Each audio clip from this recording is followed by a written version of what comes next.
Have you ever had one of those moments where your entire life crumbles in front of you and you're standing there holding the pieces, wondering how it all fell apart so fast? That's exactly where Sarah Bennett found herself, betrayed by people she trusted, abandoned when she needed help the most, struggling to feed her baby daughter while the world kept spinning like nothing was wrong. But here's the thing about hitting rock bottom. Sometimes that's exactly where miracles find you. Sometimes desperation leads you to send a text to the wrong number. And sometimes that wrong number belongs to someone who's been waiting to help, even if they didn't know it yet. This is a story about a single mother, a billionaire with a broken heart, and a moment of divine intervention that neither of them saw coming. It's about betrayal, revenge, justice, and the kind of love that builds slowly, carefully between two people who thought they'd never trust again. Stay with me, because what starts as a simple mistake becomes something so much bigger, and by the end you'll understand why sometimes the wrong number is exactly the right one. Hello, welcome to African Moonlight Tales. Don't forget to like this video, subscribe, and share it with your friends, and most important thing, turn your notification bell, so you can get informed when I dropped another amazing story. Drop your thoughts and reactions in the comments. What would you do if your spouse tried to kill you and you survive? Will you take a revenge or disappear forever? Sarah Bennett didn't plan to text a billionaire. She only wanted her daughter to stop crying. It was past midnight in her small apartment in South Seattle, the kind of cold, hollow hour when even the traffic on Interstate 5 had finally quieted down. Sarah sat on the floor of her tiny kitchen, legs pulled up to her chest, a threadbare blanket draped over her shoulders. The lights were off, not because she wanted darkness, but because the power company didn't do sympathy when your bill was 3 months overdue.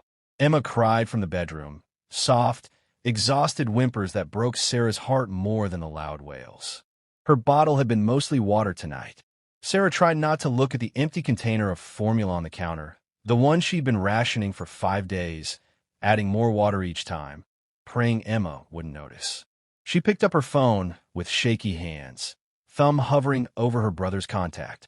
Mike had helped before, not happily, but he had. She didn't want to ask again. Pride is a funny thing. It keeps you warm when you have nothing else, but it doesn't feed babies. She typed, "Mike, I'm sorry to bother you again.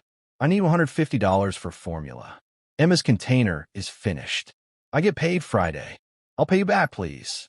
Her thumb trembled as she hit send. She didn't double-check the number. She didn't even look at the name. She just set the phone down, dropped her forehead to her knees, and waited. 5 minutes crawled by like hours. Then her phone buzzed. "I think you meant to send that to someone else." Sarah blinked, sat up, grabbed the phone, and stared in horror at the screen. One wrong digit. She texted a stranger. Her stomach dropped like she'd swallowed stones. "I'm so sorry," she typed frantically. "Please ignore." Wrong number. She locked the screen, tossed the phone aside, and pulled the blanket tighter around her shoulders. Another failure added to the pile. Another reminder that she couldn't even send a text message without messing it up. 3 miles away, on the top floor of a luxury penthouse overlooking downtown Seattle and the glittering lights of Elliott Bay, James Cooper stared at the message on his private phone. He never gave this number out. No press, no business associates, only family. And that list had gotten painfully shorter every year. The text wasn't spam. It wasn't a scam. It was raw, real, desperate in a way that felt too honest to ignore. He read it again, reading between the lines. "Emma's container is finished. I get paid Friday." It wasn't just a request for help. It was a mother negotiating with her own dignity, trying to hold on to whatever pride she had left while her baby went hungry. James should have ignored it. Most nights he would have. Instead, he typed back, "Is your baby going to be okay?" Sarah stared at the message like it had appeared in a language she didn't understand. What kind of stranger follows up like that? Her first instinct was to block the number and pretend this never happened. But something about the question, about how simply and directly it was asked, made her pause. "We'll manage," she wrote carefully. "Sorry again." "I can help," came the reply. "No strings." Sarah scoffed aloud, the sound bitter in the quiet kitchen. "Thanks, but I don't take money from strangers." "Smart policy. I'm James." "Now, I'm not a stranger." She didn't reply. She stood up, went to the bedroom, and rocked Emma back to sleep with gentle shushes and a half-empty bottle. She cried quietly afterward, the kind of grief that doesn't come from just being broke, but from being tired of being broke. Tired of failing. Tired of fighting a world that didn't care if she drowned. And then she did something she never thought she'd do. She sent him her account details. 3 seconds later, her phone buzzed again. $15,000 received from James Cooper. Sarah sat frozen on the edge of the mattress. She blinked twice, opened her banking app, checked again. $15,000. This is too much, she typed, hands trembling so hard she could barely hold the phone. I only needed $150. It's already yours. No catch. One less thing to worry about. She didn't cry when she got laid off from the research lab. She didn't cry when they came to repossess her small car, the one she'd saved 3 years to buy. She didn't cry when Emma's father ghosted her 2 weeks after she told him she was pregnant, blocking her number and disappearing like smoke. But this broke her. Her hand shook. Tears poured down her face, hot and unstoppable. Thank you, she typed through blurred vision. I don't even know what to say. You don't have to say anything, he replied. Just take care of Emma. And then she noticed it. She never told him her daughter's name.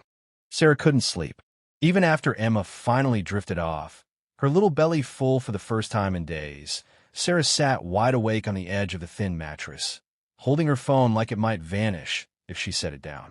She reread the transfer notification again. $15,000. Still there. Still real.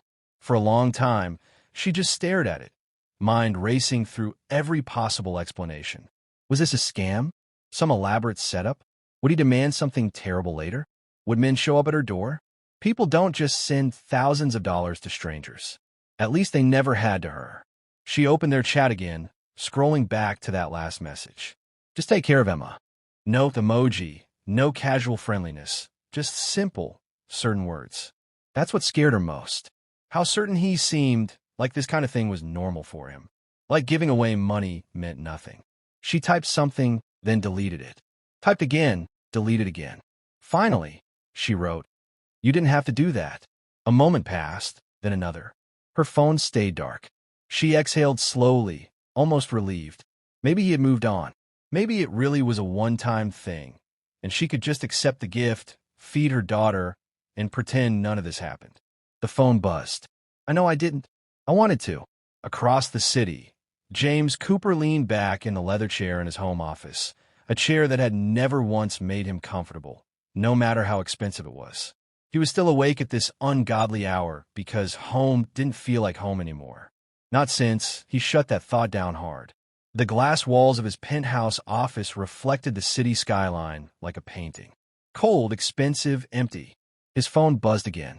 Why would you help someone like me? You don't even know me. James stared at the words longer than he should have. Most people who messaged him wanted things. Partnerships, investments, favors, influence. This was the first time in a long time someone had asked honestly why he cared. So he told her the truth, or at least part of it. Because once upon a time, someone helped me when they didn't have to. I've never forgotten that. There was a pause, then, I want to pay you back. His brow lifted slightly. For what? For the formula. For the kindness. For not ignoring me. Another beat. I'll figure it out. James's jaw clenched. She didn't ask for more. Didn't hint at needing rent money or utilities or anything else. She was still holding her pride with both hands, even while drowning. He respected that more than he expected. So he sent one more message. Tell me what kind of formula Emma needs. I want to send supplies, not money. Actual supplies. Sarah hesitated. Only if it's really no strings. I don't do strings, he replied. Strings are for people playing games. The next morning, Sarah woke to a knock on her door. Her heart stopped. No one ever knocked. Not here. The landlord sent angry text messages, and her neighbors barely looked her way. She pulled on a faded dress, quietly walked to the door, and peeked through the small gap. Delivery from Amazon. A uniformed man holding a tablet and standing next to 4 massive boxes stacked on a dolly. What the? She whispered. She opened the door slowly. Delivery for Sarah Bennett? He asked. She nodded mutely. Sign here, ma'am. She signed with trembling hands. The delivery man and his partner carried the boxes into her small living room, stacking them carefully near the wall. "Thank you," she managed. They left. Sarah stood there, staring at the boxes like they might explode. She opened them one by one, hands shaking. Formula, name brand, 6 large containers. Diapers, premium brand, 3 packs. Baby wipes, organic. Bottles, glass ones expensive. Organic baby food pouches, a whole box of them. Even clothes, soft cotton onesies, little dresses, socks with tiny patterns. Not cheap discount brands either. The kind of things she'd only seen in photos on Instagram, the ones posted by mothers with wealthy husbands and too much free time. At the very bottom of the last box was a small envelope. She opened it slowly, carefully. Inside was a handwritten note on cream-colored paper. She should have what she needs. Emma deserves better than barely getting by. James. No company logo, no return address, no way to trace where it had been ordered from. Just a signature she didn't recognize from a man she hadn't even seen. But she felt it deep in her chest. This strange, uncertain warmth that sat somewhere between gratitude and suspicion. Who was this man? And what did he really want? Sarah didn't touch the boxes again for hours. They sat in the corner of her living room like a dream she didn't want to wake from. Emma had fallen asleep in her arms after a proper bottle, her first full one in almost a week, and Sarah hadn't moved since. She just sat there on the floor, back against the wall, watching her daughter's chest rise and fall, wondering what kind of world she'd just stepped into. She wasn't naive. People didn't do things like this. Not without a catch. Not without cameras rolling or a story to tell later. But there was no camera crew, no viral video, no receipt asking for anything in return. Just silence. And that name again. James. Sarah reached for her phone and opened her browser. She hesitated. She didn't want to know, but she had to know. She typed, James Cooper, Billionaire, Seattle. The results loaded faster than she was ready for. James Cooper, CEO of MedTech Solutions. Net worth estimated $1.2 billion. Biotech entrepreneur, former Rhodes Scholar, media shy, widowed 3 years ago, no children. Sarah's stomach flipped. This wasn't just some generous stranger. This was him. The billionaire who owned one of the Pacific Northwest's leading medical technology companies. The one who'd pioneered breakthrough treatments for genetic disorders. The man journalists called the Silent Titan because he avoided interviews like they carried disease. There were only 4 official photos of him online, all serious, unsmiling. One showed him walking out of a congressional hearing in Washington, D.C., jaw clenched, eyes cold. The man didn't just live in another world. He built it. So why was he texting her? Why did he send over $15,000 in cash and supplies to a woman with no job, no car, and a leaking roof? Sarah's hands shook slightly as she clicked back to their message thread. She stared at his last text. Emma deserves better than barely getting by. It didn't sound like a billionaire. It sounded like someone who'd been close to starving and never forgot it. She typed, hesitated, then hit send. Why are you really doing this? He didn't answer right away. She waited 10 minutes, then 20. Her heart sank. Maybe he regretted it. Maybe he realized she wasn't worth the trouble. Her phone finally lit up. Because I know what it's like to lose someone you can't save. And because no child should ever feel that kind of pain. Sarah stared at those words, stunned. They weren't transactional. They weren't poetic either. They were just true, and they hurt. I don't want your pity, she replied. It's not pity, he said. It's recognition. Sarah leaned her head against the wall and closed her eyes. There was a beat of silence between them. Then her phone buzzed again. Do you work? That question hit like a slap. She almost didn't respond. I did, she typed finally. Until Emma. The lab I worked at shut down 6 months after I gave birth. No severance, no warning, just gone. What was your field? Molecular biology. I have a PhD. I was working on diagnostic tools for genetic blood disorders before things got complicated. There was a longer pause this time. You have a PhD? Yes. From University of Washington. I also know how to wash dishes at a diner, make coffee for office workers, and calculate bills I can't afford to pay. She didn't expect a reply to that. But he surprised her. Come by MedTech Solutions tomorrow. 11 a.m. Ask for Lisa Chun at reception. No strings, just a conversation. Sarah blinked at the screen. You're offering me a job? I'm offering you a chance to take one back. Sarah hadn't been inside a downtown office tower in almost 2 years. The last time she walked into a corporate lobby, she was wearing heels that gave her blisters and carrying a resume that no one read. She was 6 months pregnant, visibly showing, and the interviewers looked at her belly like it was contagious.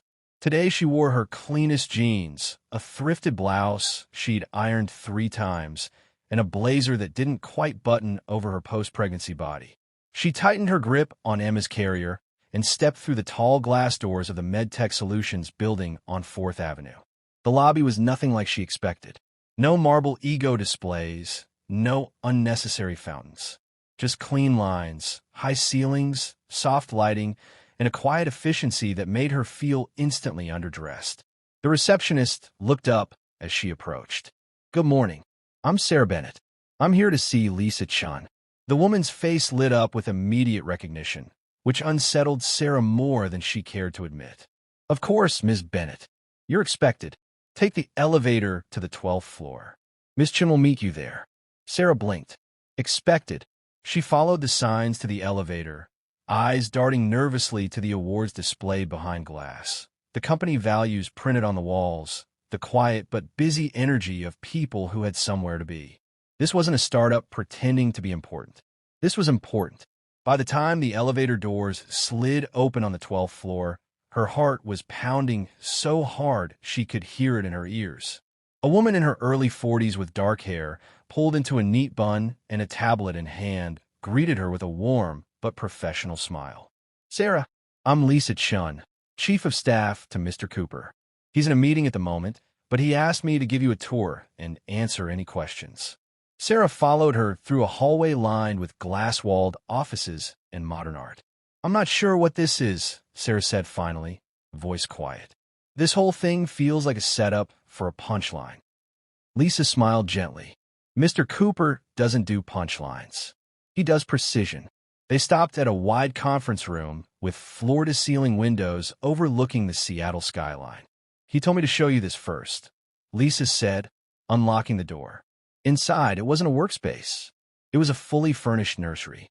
A wooden crib in the corner, a small changing table, soft cream-colored rugs, age-appropriate toys, even blackout curtains. Sarah's hand flew to her mouth. Lisa's voice was soft. "He thought it might help you feel more comfortable." Sarah stepped inside, heart aching in her chest. The room wasn't expensive for show. It was thoughtful. Every detail said one thing clearly. Someone had paid attention. She turned back to Lisa, eyes wet. "What?" Lisa's gaze held hers. "Because he knows what it feels like to walk in alone." 20 minutes later, Sarah sat in a smaller meeting room with a cold bottle of water in front of her. Emma was asleep in the carrier beside her, completely unbothered by the fact that her mother's entire world was shifting. The door opened quietly. Sarah looked up, and there he was, James Cooper. Seeing him in person hit harder than she expected. He looked exactly like the photos, tall, broad-shouldered, expensive navy suit, but somehow more real. Tired eyes, slight stubble on his jaw. A man who had built empires but hadn't smiled in a long time. "Sarah," he said, as if it were the most natural thing in the world. "Thank you for coming." She stood awkwardly, unsure of what to do with her hands. "I wasn't sure if I should. You came anyway. That's what matters." He sat across from her, resting his forearms on the polished table. "Before we talk about anything else, I want to be clear. You owe me nothing. This isn't a test. I'm not here to rescue you. I don't believe in charity, but I do believe in investing in people." Sarah stared at him. "Why me?" James looked down for a moment, then up. His eyes were serious, but kind. "Because I saw someone who didn't ask for a shortcut, who didn't expect anything, who was willing to go without before they let their child suffer. And someone like that, I'd trust with anything."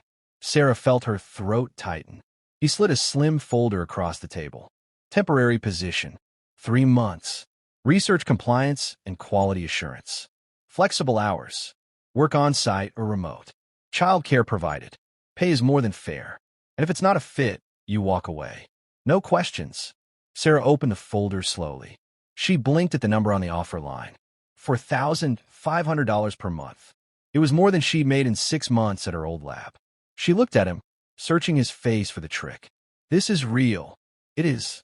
She glanced down at Emma, then back at James, then at the nursery visible through the glass partition.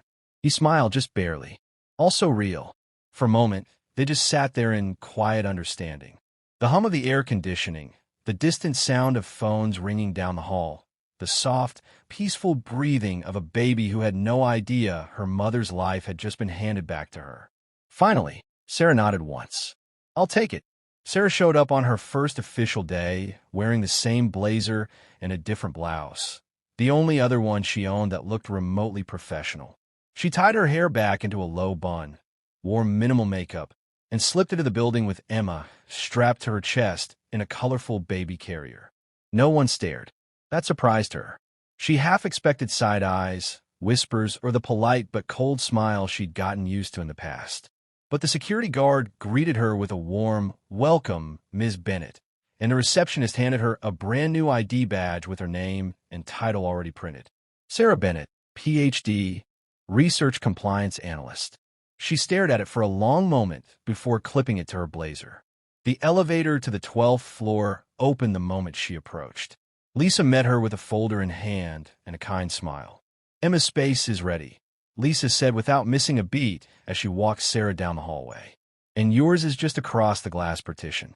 You'll have full access to internal systems. IT will set you up this morning.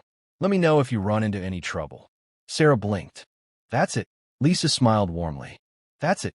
The office they led her into was modest but sleek, a wide desk, dual monitors, a chair so ergonomic it felt like cheating.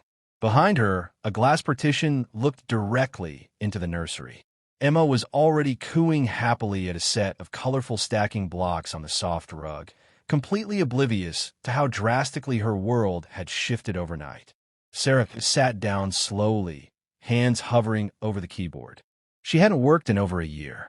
She hadn't touched a research compliance system or quality assurance logs since her final project before maternity leave, the one that never got finished because the company folded without warning, leaving her pregnant, jobless, and alone. But as she logged into the system, reviewed the file directories, and pulled up the company's audit records, something familiar stirred in her chest. Her brain clicked back into gear. She knew what to look for: baseline deviations, inconsistencies between submitted and verified invoices, patterns of internal transfers that didn't match documented project activity. It was like picking up an instrument she'd set down years ago and remembering the tune perfectly. She worked quietly for over an hour, only stopping when she noticed someone standing outside her office door. James. He wasn't wearing a full suit today, just black trousers, a crisp white shirt with the sleeves rolled to his elbows, and polished shoes. He still looked like he belonged in a magazine. "May I?" he asked. She nodded. "It's your company." He stepped inside, glanced through the glass at Emma, then turned to her monitors. "Settling in okay?" "I haven't broken anything yet," she said. He almost smiled. "Give it time." She caught herself smirking before she could stop it. He looked at her screen. "You're already in the reconciliation folders?" "I figured I'd start with last quarter's financial reports. There are a few inconsistencies in vendor payouts that don't match the project records." James tilted his head slightly. "You found that already?" She shrugged. "They're not well hidden." His expression changed, not surprised, but something more thoughtful, calculating. "Anything feel off to you?" he asked carefully. Sarah hesitated. "I've only been in the system an hour, but yes. Either someone's rounding numbers in ways that make no sense, or someone's hiding something in the noise." James's jaw tightened just slightly. "You don't have to dig deep yet. Start surface level." Sarah looked at him directly. "With all due respect, sir, I don't do surface level." He nodded once, something like approval flickering in his eyes. "Neither do I." Then he turned and walked out. That afternoon, Lisa brought her lunch without asking: teriyaki chicken with rice, steamed vegetables, and a cold bottle of sparkling water. Sarah was mid-bite when a message popped up on her internal messenger. "James Cooper, keep this just between us. If you find something that doesn't look right, bring it directly to me. No one else. Not even Lisa. Understood?" Sarah stared at the screen. She typed back, "You expect me to find something? James Cooper, I expect you to see things others won't." Sarah sat back in her chair and looked through the glass at Emma. She was curled up asleep in the crib with a tiny stuffed elephant tucked under her chin. The afternoon sun lit up the soft curls of her hair, and for the first time in months, Sarah didn't feel like she was running behind the world. She was catching up, or maybe finally stepping into the right place. By her second week at MedTech Solutions, Sarah had built a rhythm. Mornings started with black coffee, a kiss to Emma's forehead, and a quiet ride in the company car James had arranged to pick her up each day from her South Seattle apartment. She'd arrive early, usually before Lisa, sometimes even before James, and always checked on Emma first. Her daughter had adjusted to the nursery faster than Sarah had adjusted to her office. Every day, she'd find Emma happily playing with the rotating selection of plush toys, babbling to the patient daycare assistant, or napping peacefully under the soft glow of the ceiling lights. Sarah, on the other hand, was deep in spreadsheets, audit logs, and data trails that told stories most people weren't trained to see. She didn't treat this job like a lifeline. She treated it like a mission. It was the only way she knew how to work, with precision, with care, and with the kind of focus that blocked out everything else. By Friday afternoon of that second week, she found it. It wasn't a smoking gun. It never was. But there was a pattern. The same vendor name repeated just enough to be noticeable once you were looking. Summit Holdings LLC. The amounts varied, always under internal audit thresholds, but they all shared a strange trait. They were tied to non-existent project codes. Sarah leaned closer to her screen, double-checking. The vendor didn't match any real division, no verifiable contracts, no supporting documentation in the procurement files. And yet the payments had been processed, approved, and quietly buried under dozens of legitimate transactions. $3,500 here. $6,800 there. Never enough to set off alerts, but over the course of a fiscal quarter, they added up. Sarah copied the vendor code into a private encrypted folder and began cross-referencing.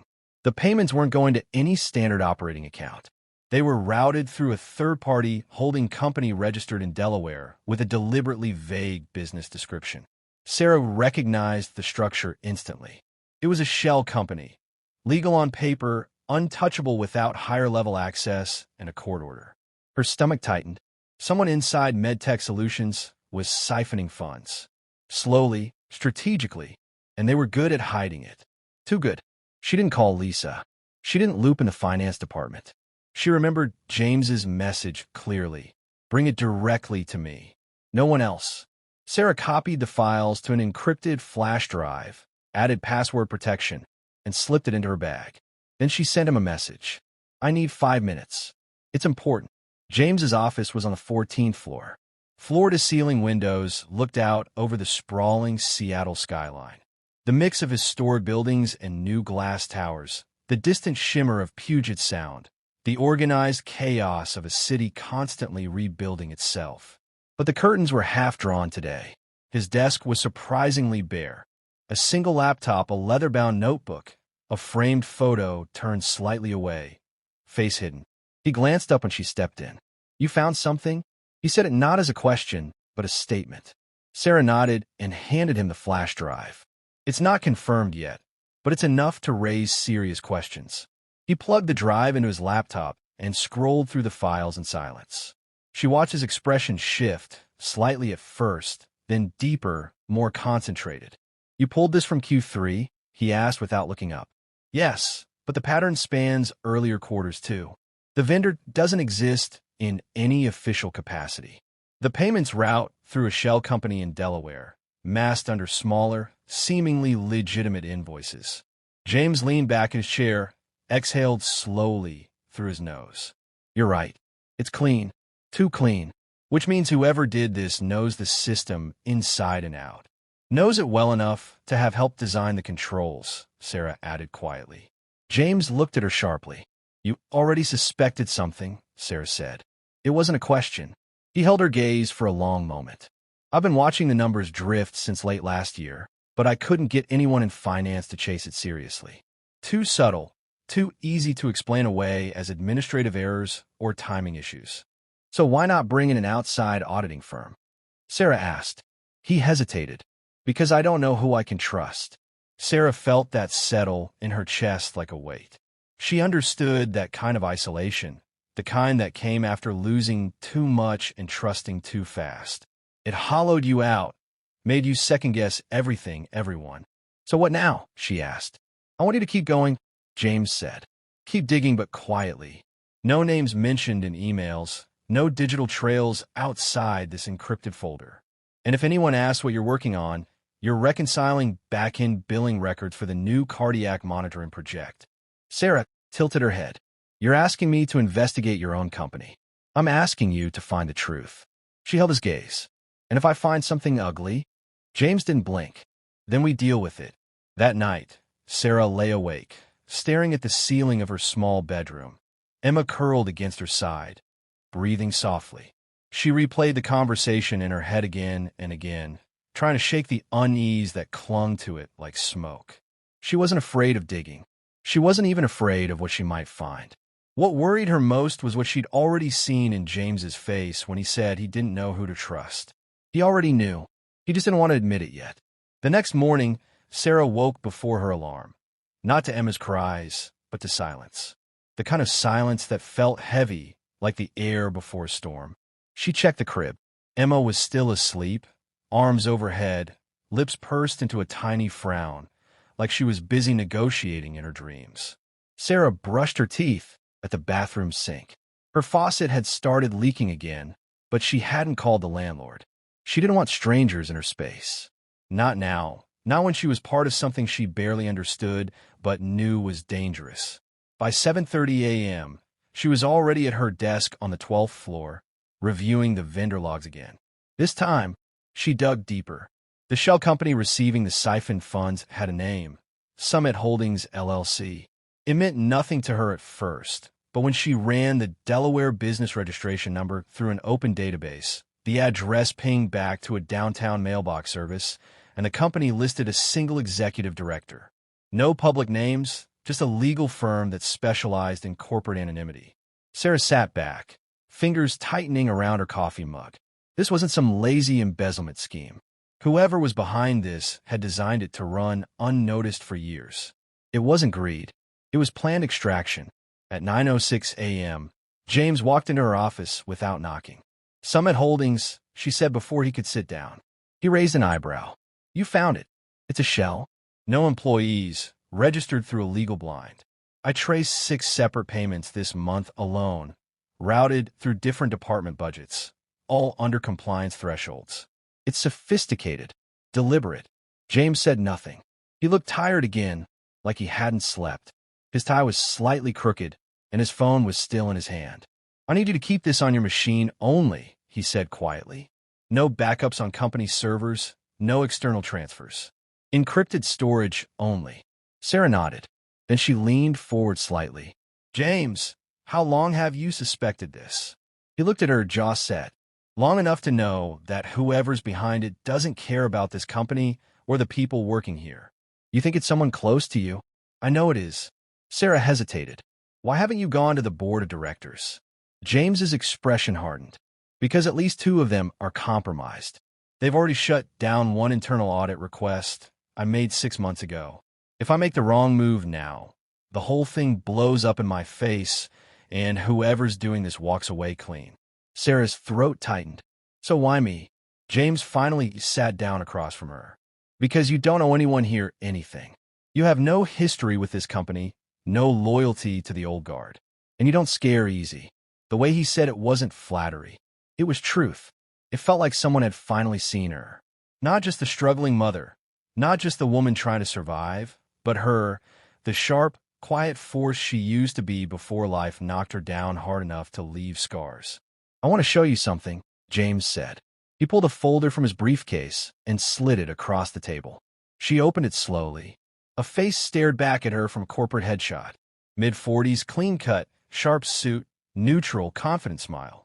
"Victor Mason," James said quietly. "Chief Financial Officer." Grace froze. "Mason, is he?" "My brother-in-law," James finished. "My late wife's older brother." The air in the room seemed to thicken. Sarah stared at the photo, then back at James. "Your wife." "Catherine," James said, voice steady but distant. She died 3 years ago. Complications during childbirth. The baby didn't make it either. Sarah's heart clenched.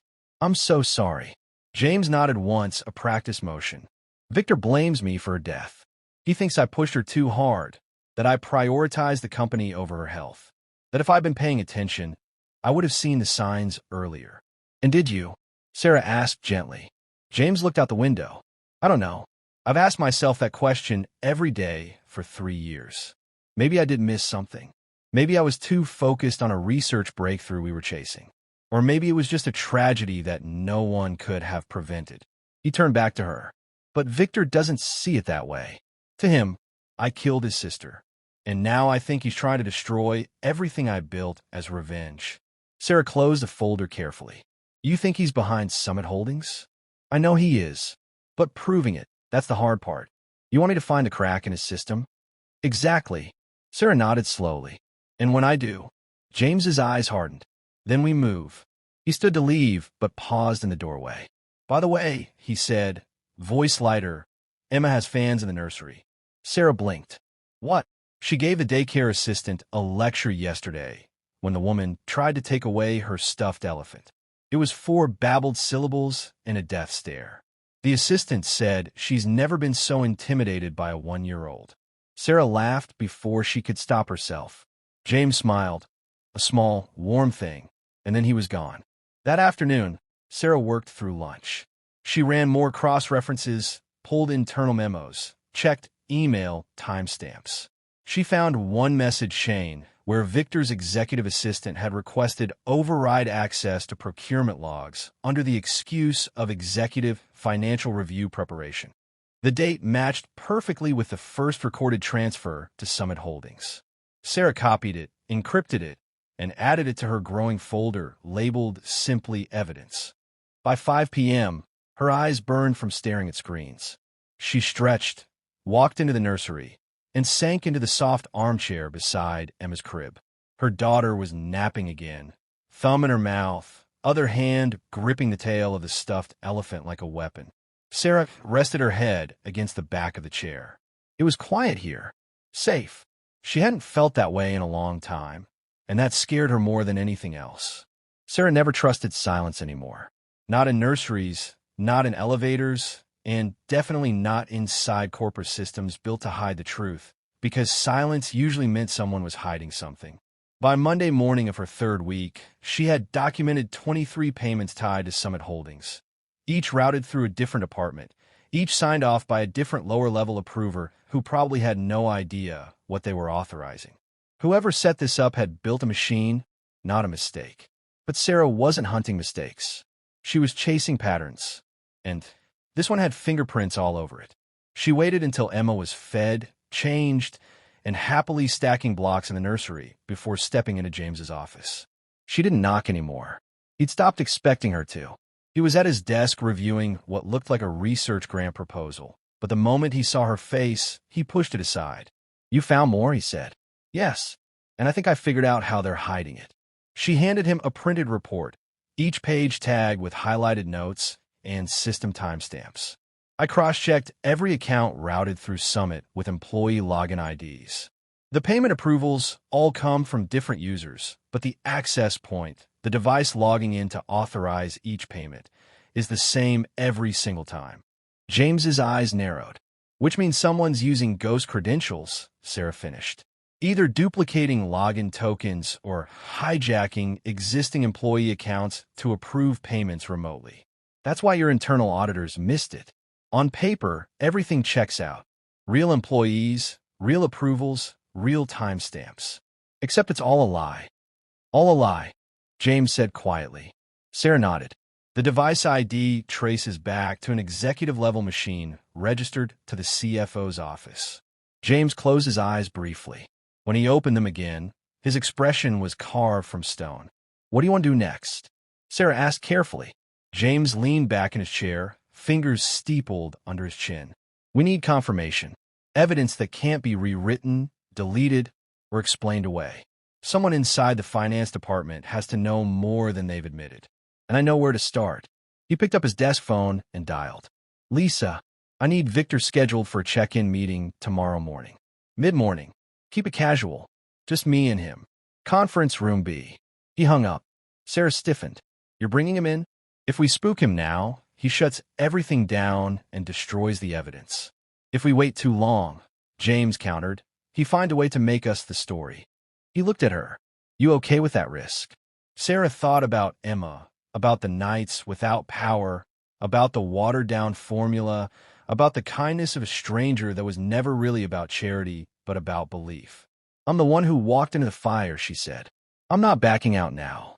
James didn't smile, but something in his eyes softened. You know, he said, most people in your position would have taken the paycheck and played it safe. Sarah raised her eyebrows. Yeah, well, I stopped being most people the day I handed my daughter a bottle of watered-down formula and pretended it was enough. That night, Sarah couldn't sleep. She sat at her small kitchen table in her apartment, laptop open, poring over backup logs of MedTech's internal messaging system. She knew she was getting close, and close was dangerous. She'd read enough stories. Whistleblowers shut out, data mysteriously wiped, good people discredited by people more powerful than they'd ever be. And yet, she wasn't afraid of that. She was afraid of failing Emma, of letting someone like Victor Mason steal money that could have gone to research, to life-saving treatments, to employees trying to feed their families, to single mothers like her who didn't get secret phone calls for billionaires. At midnight, her phone buzzed. James, still awake? Sarah, obviously. James, you should sleep. Sarah, you should follow your own advice. There was a pause. James, we're going to get him. But when we do, things are going to get very noisy. I want you ready for that. Sarah, I'm always ready. I just never had backup before. There was no immediate reply, but a few seconds later, a single message came through. James, you do now. Sarah stared at the screen, something warm and unfamiliar blooming in her chest. For the first time in years, she didn't feel alone. The meeting was set for 10 a.m. sharp. Sarah sat at her desk, stomach churning slowly like she'd swallowed broken glass. Emma was napping peacefully in the nursery behind her, completely unaware that in just a few minutes, the man who had been quietly bleeding this company dry was about to sit across from the CEO he'd betrayed. James had told her to stay in her office, but to monitor the security feed. She pulled it up on her second monitor, adjusted the angle to conference room B on the 14th floor, and waited. It felt strange being in the room, but not in the room. Watching a moment that would determine the next chapter of all their lives. At exactly 10 a.m., the door opened. Victor Mason walked in with the ease of a man who believed the world owed him something. He wore a charcoal gray suit, perfectly tailored, and an expression that hovered between casual boredom and polite confidence. James was already seated at the head of the table. There was no handshake. Sarah leaned closer to the screen, heart pounding. Appreciate you making time, James said, voice steady and controlled. Of course, Victor replied smoothly, sitting down without waiting for an invitation. I always make time for family. The way he said family felt like a weapon. Sarah studied his face. She'd seen that expression before, in job interviews, in boardrooms, even at daycare pickup. It was the look of someone who already believed they were 3 moves ahead. I've been reviewing some of the quarterly financials, James said calmly, and I've noticed a few oddities. Victor tilted his head slightly, feigning mild concern. We've streamlined quite a bit this year. Maybe moved too fast in some areas. That's on me. If there are gaps, growing pains. James nodded once. Streamlined is one word for it. Sarah could feel the tension building in the room. Quiet, but sharp, like a blade being slowly unsheathed. There's a vendor, James continued, voice even. Summit Holdings, LLC. You're familiar. Victor barely blinked. Doesn't ring a bell. Is that facilities? Or maybe security? Apparently both, James said. And also research division. And legal. And procurement. A pause. Interesting, James added. For a company no one can seem to contact directly. Victor smiled thinly. I'll have my team look into it, he offered. You are your team, James said quietly. You approve those payments. For the first time, Victor didn't respond right away. His smile stayed in place, but something flickered behind his eyes. James leaned forward slightly. I know what you've been doing, Victor. I have the logs, device IDs, login footprints, shell account structures. You've been moving money through dummy vendors and distributing it through ghost approval pipelines. And you thought no one would notice. Victor's mouth twitched. Sarah couldn't tell if it was irritation or amusement. You've been listening to your new pet analyst a little too closely, Victor said, voice dripping with condescension. Sarah's stomach dropped. He knew. James didn't flinch. Her name is Sarah. Dr. Sarah Bennett. And she saw what you were hoping everyone else would ignore. Victor laughed quietly, a dry, humorless sound. And let me guess, you two have been bonding late at night over spreadsheets and baby bottles? How touching. Sarah's pulse spiked, her hands curling into fists under her desk. James's voice dropped, calm but ice cold. You're done, Victor. Victor leaned back in his chair, smile returning. No, he said. You're done. The words hung in the air like a knife. Victor reached into his jacket pocket and pulled out a small flash drive. He set it on the table between them with a soft click. You think you're the only one who's been collecting data? Victor said. Come on, James. You're not that naive. Sarah leaned even closer to the screen, breath caught in her throat. The board is tired of your secret projects and PR disasters, Victor continued. They're tired of your moods, your grief. You made this company vulnerable. I just help it survive. James's jaw tightened visibly. What's on a drive? Emails, messages, financial records that suggest you've been diverting company funds to cover personal liabilities. Which, by the way, we both know you haven't. But perception matters more than truth when you're on the chopping block. Victor stood, buttoning his jacket with deliberate slowness. And you're giving this to me because... James asked. I'm not, Victor said. I'm warning you. You have until Friday to resign quietly. I've already spoken to 2 board members. They'll back me. Walk away, and I won't drag Dr. Bennett into this. She gets a nice severance package and a quiet exit. Everyone wins. Sarah sat frozen, blood roaring in her ears. James stared at him without blinking. Then, quietly, you underestimate me. No, Victor said, turning toward the door. I understand you better than anyone else in this building. You built something great, James. But you're too human now, and human doesn't survive in places like this. He walked out without waiting for a response. Sarah closed the security feed and leaned back in her chair, heart racing. Her face felt hot. Her hands were shaking, and all she could think was one thing. They were at war now. And Victor Mason played dirty. James didn't return to his office immediately after the meeting with Victor. For nearly 2 hours, Sarah stared at the empty hallway outside her door, but there was no sign of him. No movement, no messages. Just silence. She couldn't sit still anymore. She printed out her full report.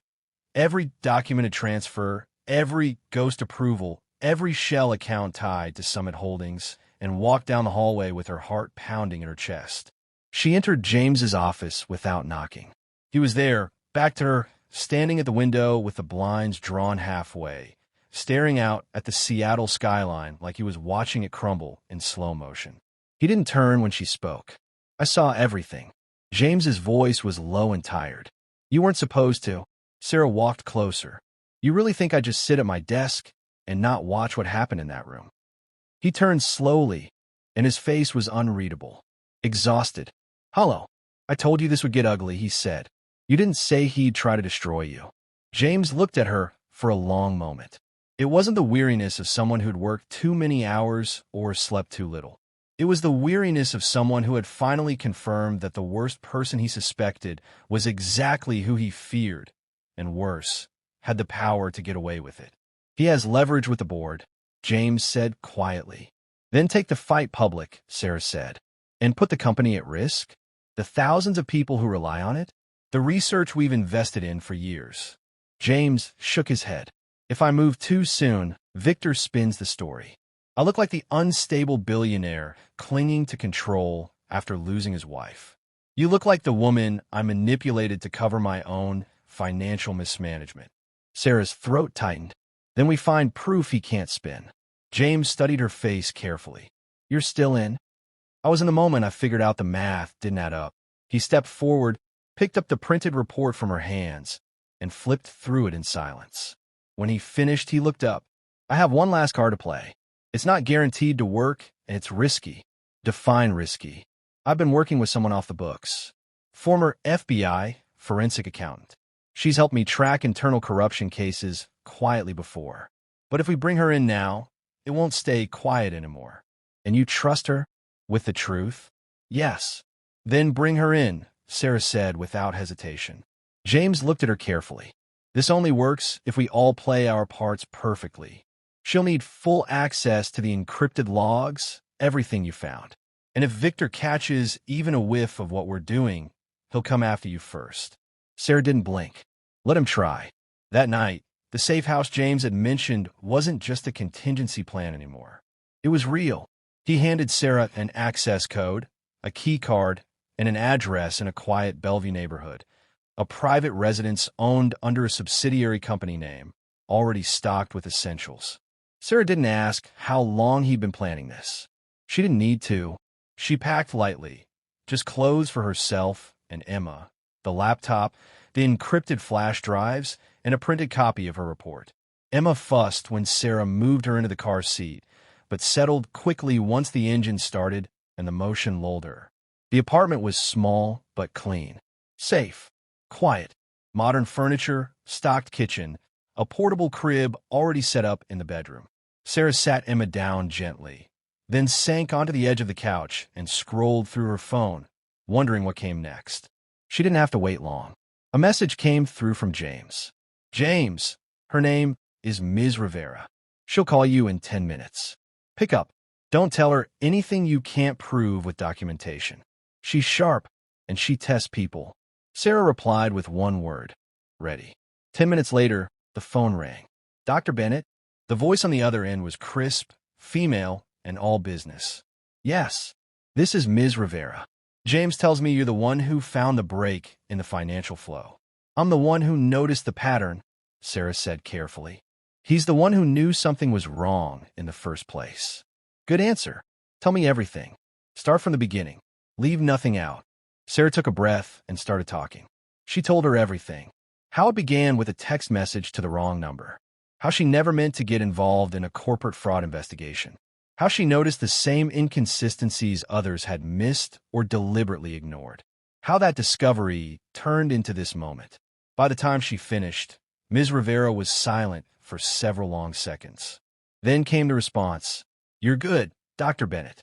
Better than most professional auditors I've worked with in 20 years at the Bureau.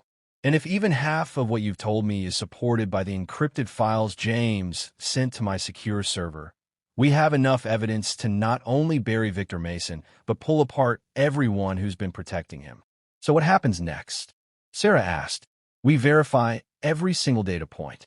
Then we bait the trap. Sarah ran on adrenaline and black coffee for the next 36 hours. It had been less than 2 days since Victor's threat in the conference room, and barely 12 hours since her call with Ms. Rivera. She hadn't told anyone she was in the safe house, not even Lisa. James had kept the circle that tight, that contained. But inside, Sarah was already building the next phase of the strategy. Ms. Rivera had been relentless during their follow-up calls. She wanted timestamps, device IDs, access logs, email metadata. She wanted everything Sarah had found and more. Sarah didn't flinch. She handed it all over. Every folder, every encrypted backup, even her personal handwritten notes analyzing the patterns. She knew what was at stake. Now it was time to draw Victor out into the open. Ms. Rivera had a plan, and it started with a carefully crafted leak. That morning, Sarah received an internal memo marked Draft, Confidential Compliance Review. It looked official.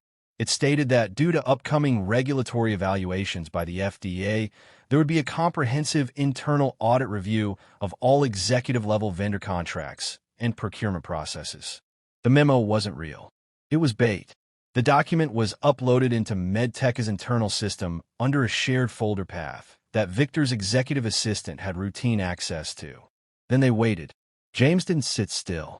He stayed in motion, checking in with Ms. Rivera through encrypted channels, working quietly with the few remaining board allies he still trusted, pressing them to stall any emergency vote of no confidence.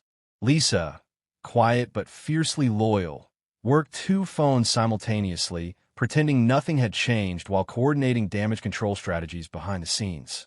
Sarah stayed completely off company messaging systems, logging in only through VPN from the safe house.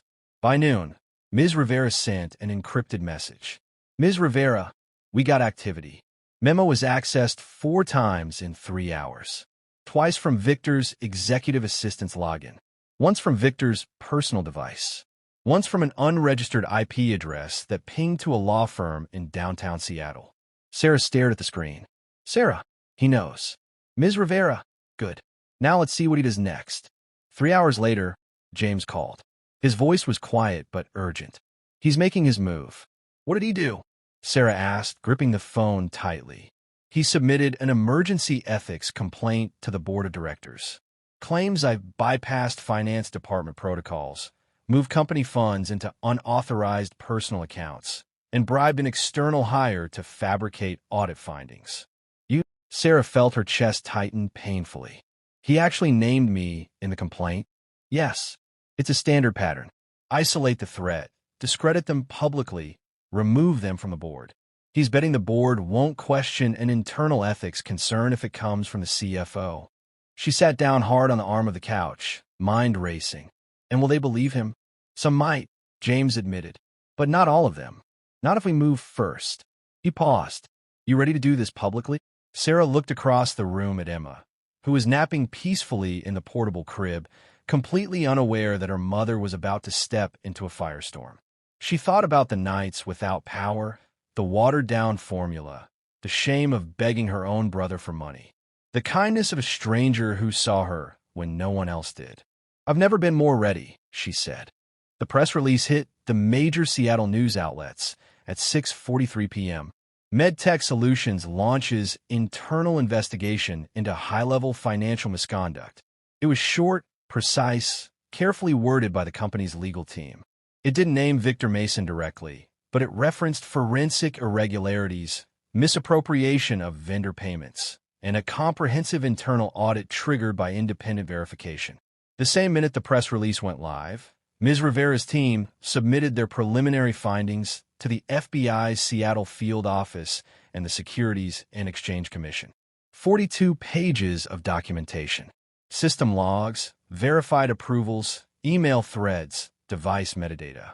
All of it leading back to Victor Mason. It was over. Almost. At 8:05 p.m., Sarah's phone rang. Unknown number. She hesitated, then answered. Impressive, Victor's voice said on the other end. Sarah didn't speak. I underestimated you, Dr. Bennett. I thought you were just another desperate woman James picked up to make himself feel better about Catherine's death. Turns out you actually have a brain. Sarah's jaw tightened. I wanted to destroy James, Victor continued. You? You were just collateral damage.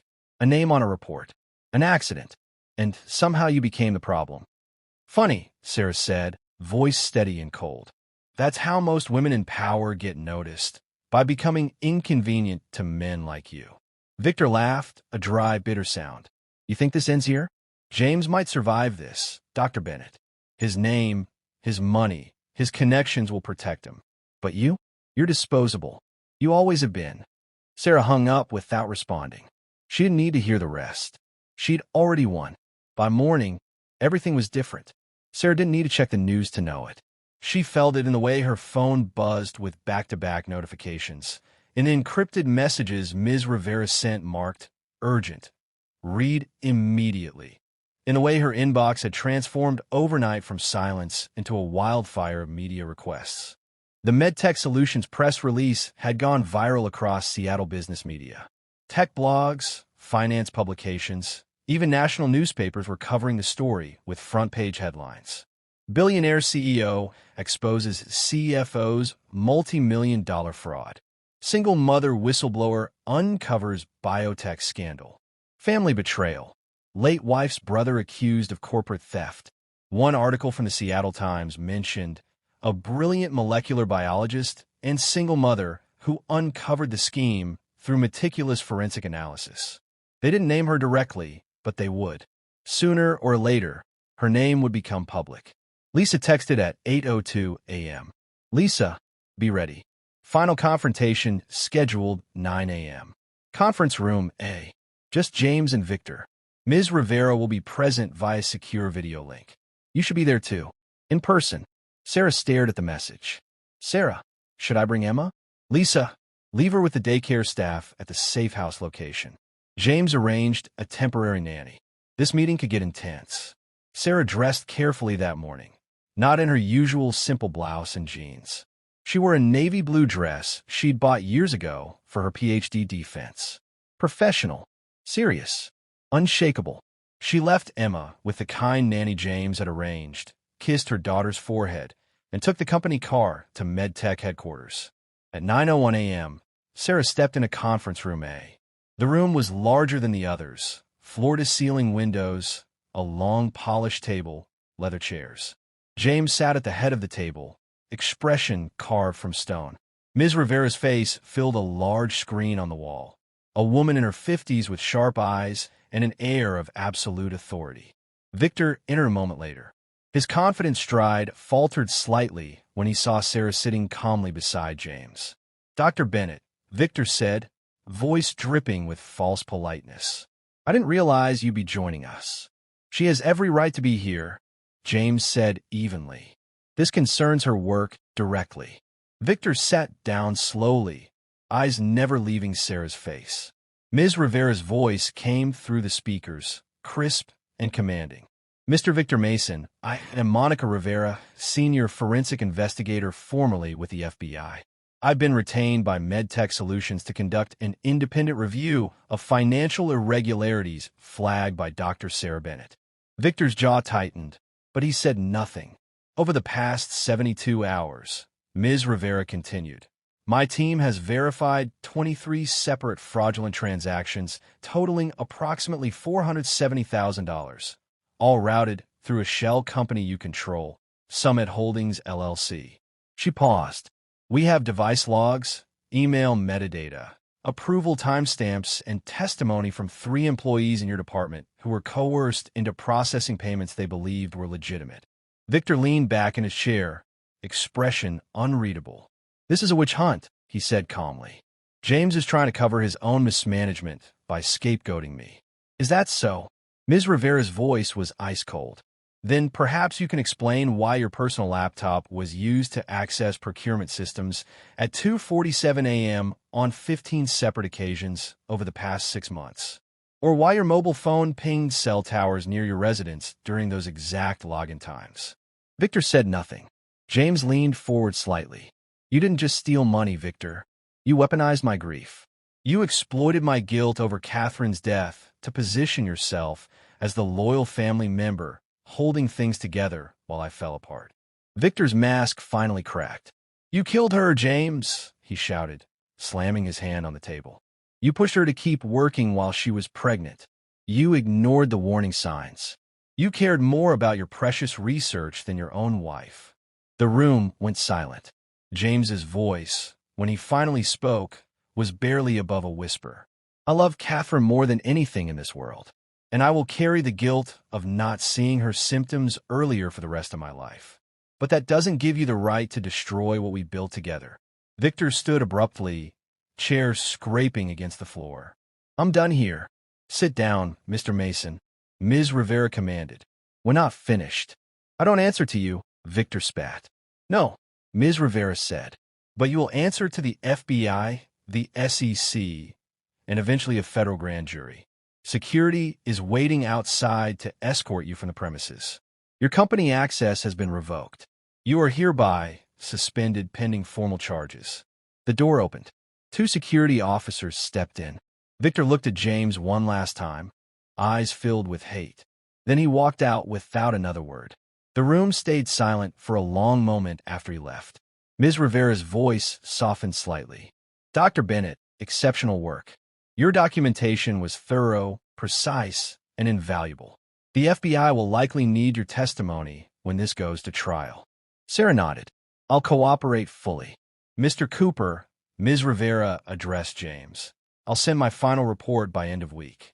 In the meantime, I recommend a full audit of all executive-level accounts and a restructuring of your finance department oversight protocols. Already in progress, James said. Ms. Rivera's screen went dark. James turned to Sarah. "Thank you," he said quietly. Sarah shook her head. "You gave me a chance when no one else would. This is the least I could do." James stood, walked to the window, and stared out at the city. "I should have seen it sooner." "You were grieving," Sarah said gently, "and he exploited that. It's not your fault." James turned to look at her, something raw and vulnerable in his expression. "I don't know what happens next. For the company. For me. But I know I trust you, Sarah. And I don't say that easily." Sarah felt her heart clench. "I trust you too," she said softly. "More than I ever expected to." They stood there for a moment, the weight of everything they'd been through settling between them like a bridge finally completed.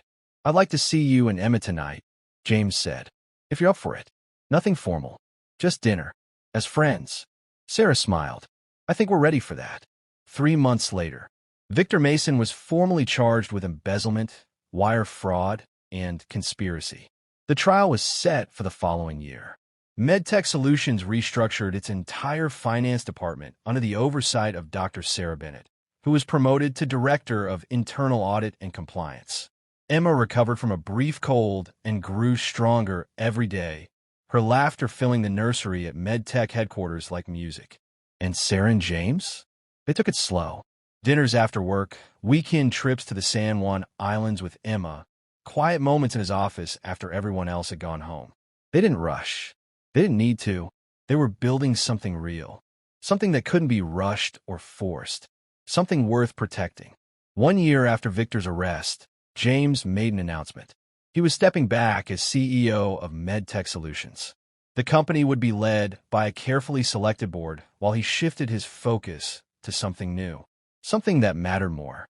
At a charity gala held in Seattle, James stood on stage in front of hundreds of the Pacific Northwest's wealthiest and most influential people. 3 years ago, I lost my wife, Catherine, and our unborn child, he began. It was the darkest moment of my life, and for a long time, I didn't think I'd ever recover. He paused, but then I met someone who reminded me what really matters. Not money, not power, but people. Compassion. Second chances. He gestured to the screen behind him, where a logo appeared. The Catherine Foundation, empowering single mothers, changing lives. This foundation will provide financial support, health care, child care, and career opportunities to single mothers across the country. James continued. Women who are struggling to survive. Women who need a chance.